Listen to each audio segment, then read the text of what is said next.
¿Sabe qué es lo único bueno de tocar fondo? Que la gente ya no tiene cómo hacerle más daño a uno. O sea, usted ya está vuelto mierda. ¿Qué más sigue?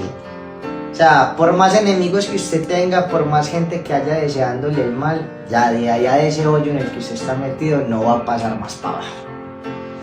Entonces, ¿realmente tocar fondo es malo? Porque a mí me parece que no. Para empezar, ya tengo un punto de partida donde brincar para volver a salir. Y segundo, ya cualquier cosa que hagan, digan para intentar destruirte o dañarte, ya no va a funcionar en absolutamente nada, porque tú ya no estás esperando nada de nadie, ya no estás buscando de pronto una persona que te salve la vida, porque estando en ese hueco te diste cuenta que si no te salvas tú, nadie lo va a hacer por ti.